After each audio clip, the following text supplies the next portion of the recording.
Hi everyone, how are you? Another Monday. Are you really sick of me? Yeah, you must be. I'm sick of seeing myself sometimes. So another cooking video. I've been in school today, which has been a beautiful thing. So many lovely smiley faces. It's been lovely to see you all. Today I'm going to do a cooking video that doesn't require any cooking. Random. So it's a no-bake chocolate biscuit cake. Now we have made these before, I'm not quite sure. I'm just boiling something over here. So I don't want to leave that to go too much. I'm going to stir it whilst we're going. So it doesn't need any cooking, but you do need to use either a microwave or like a stove, like a hob, where you use saucepans. So you will need to use that. And that is currently where I am. Excuse me, I've got terrible hay fever today. And it is really making me all coffee. So let's have a look at what we've got. We're going to need, I need to try and rest that in there without it getting hot. Let me turn this down so you can see what we need. Nice and simple. There's only 4 ingredients, which is fantastic.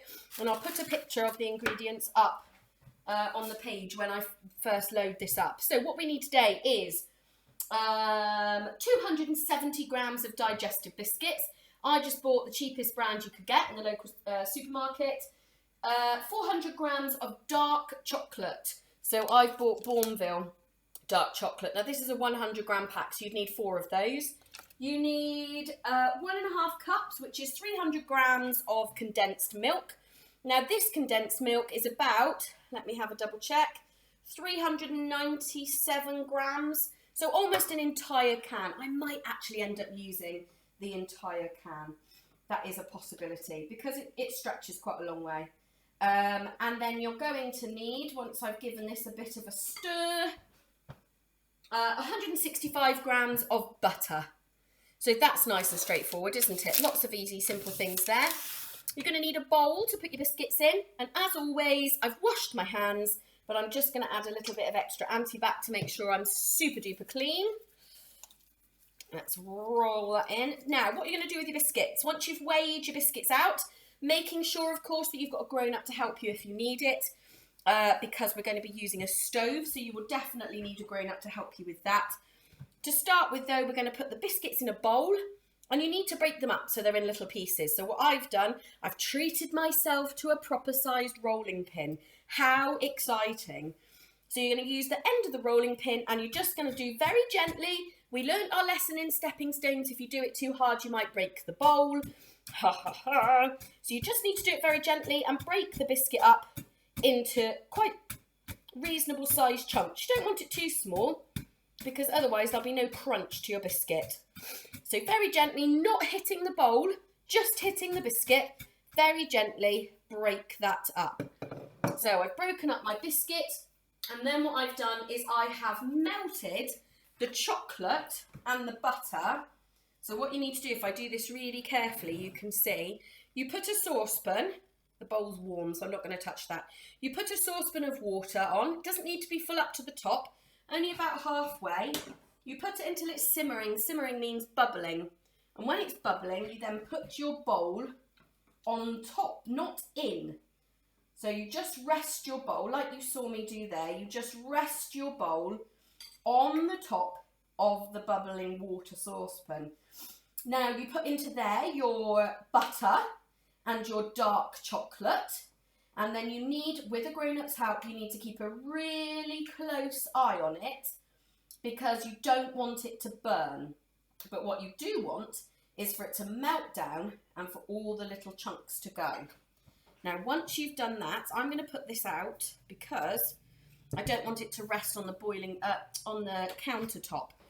Once you've done that, you're then going to gently stir in the condensed milk. So what I'm going to do is put that on there. Now remember, the condensed milk is probably quite cold. And again, you're going to need a grown-up's help with that tin because it can be quite sharp.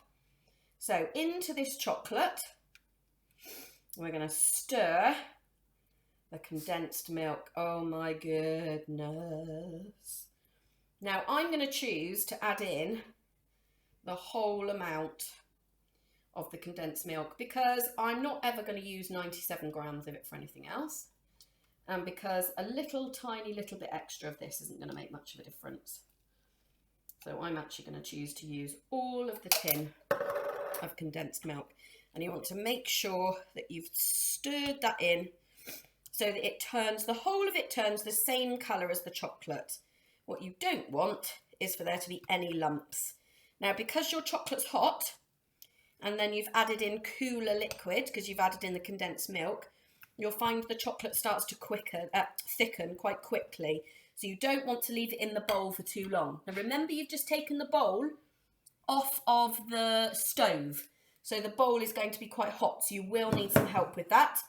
Once you've got your biscuits in the bowl and everything's melted, so your chocolate's melted, your butter's melted, and you've added in your condensed milk, you're then going to get that out the bowl and mix it in with the biscuits.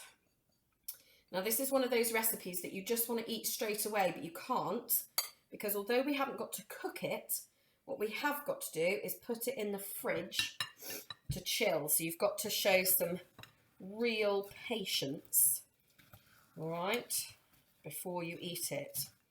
So here we are, we've got our mixture, we're combining it in with the biscuit. Now the idea is that all of your biscuit, every bit of it, sorry for the hay fever sniffs, every bit of it is covered in chocolate. Now the condensed milk and the chocolate mixed together is going to make it into like a fudge. So it's a bit like a chocolate fudge with biscuit pieces in. Now, as is always the case, make sure you get right down to the bottom of the bowl, because we know that some of those little biscuit crumbs may be super cheeky and they might be right down the bottom and not getting mixed in at all. So that looks to me, if I scrape the bottom, looks to me as if it's all mixed in. Can you actually see that? Anyone who knows me knows how brilliant and well behaved I'm being right now, not to just stick my finger in and lick it all. So what you then need to do is you need to get a tin that you can put it into, and you need, if you've got it, you need some what they call parchment paper, which is like paper that you can use for baking. And the point of this is that it doesn't stick to whatever you're making. So you need it to cover the whole of the bowl or the whole of the tray. And then all you're going to do is pour this in on top. Now, I think the hardest part of this recipe is going to be not eating it now and waiting. It's not an easy part of the cooking job, is it? So what you want to do now is make sure that you've just spread it out so that it's all the way through your baking tray. Like this. If you accidentally get a bit on your thumb and you've got to lick it once you've finished, then you know what? You go ahead, because I'm going to. Right. Let's give this a little push out into the corners. And there you have it. How easy was that? Melt something, break something, pour it in a bowl. Easy peasy, lemon squeezy. And there it is. That is literally all you have to do. Apart from the washing up. Yeah, that's not the fun bit, is it? Now that needs to go in the fridge, and you can cool it for however long it takes for it to go hard. Different people's fridges are set at different temperatures, so it can be quite difficult to work out. I'm just checking the recipe.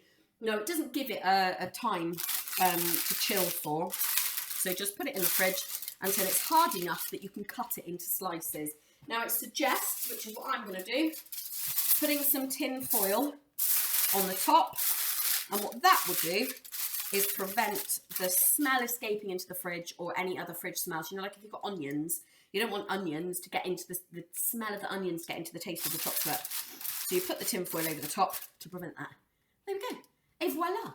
That is probably the quickest cooking video I've done. Amazing. So I'm going to put that in the fridge, and I'm going to eat it all tomorrow. I won't eat it all. I will share it, I promise. Right, good luck. Have fun. Make sure you've got some help if you need it. Enjoy cooking, and I will see you again tomorrow. We've got a good plan tomorrow for arts and crafts.